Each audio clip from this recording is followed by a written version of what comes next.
माता की जय. आज 8वी माळ. सर्वमंगल मांगल्ये शिवे सर्वार्थ साधिके शरण्ये त्र्यंबके गौरी नारायणी नमोस्तुते. श्री दुर्गा माता की जय. हा मंत्र दुर्गा सप्तशतीमधला आहे. याचा अर्थ असा की हे नारायणी, तू सर्व प्रकाराने मंगल प्रदान करणारी मंगलमयी अशी हो, कल्याणदायिनी शिव हो, सर्व पुरुषार्थ देणारी सिद्धी करणारी हो, जो तुला शरणागत होईल त्याच्यासाठी तू वत्सल हो, अशी तू गौरी हो.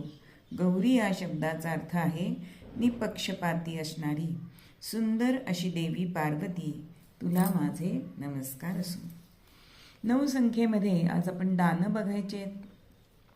अन्नदान, धनदान, भूदान, ज्ञानदान, अवयवदान, रक्तदान, श्रमदान, वस्त्रदान, देहदान. स्त्री ही अशी समाजाची आधारशक्ती आहे, म्हणून पूर्वीपासूनच हिचे सामर्थ्य जाणणाऱ्या ऋषीमुनींनी सर्व खाती ही स्त्री देवतेला दिलेली दिसतात. उदाहरणार्थ अर्थ खातं श्री लक्ष्मी, शिक्षण खातं सरस्वती, लष्कर खातं श्री दुर्गा, अन्न पुरवठा खातं श्री अन्नपूर्णा इत्यादी. असं बघायला गेलं तर बुद्धी, मती, माया, ममता, करुणा हे सर्व शब्द स्त्रीलिंगी दिसतात, तर काम, क्रोध, मत्सर इत्यादी शब्द हे पुल्लिंगी आहेत.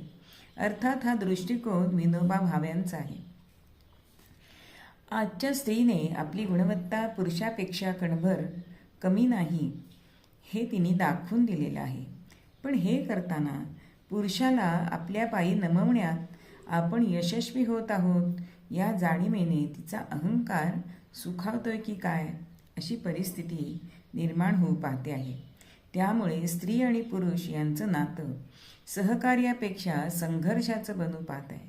त्यामुळेच माझ्यावर बंधन घालणारा हा समाज कोण, मी त्याला मानत नाही या विचारांनी ती पछाडलेली दिसते.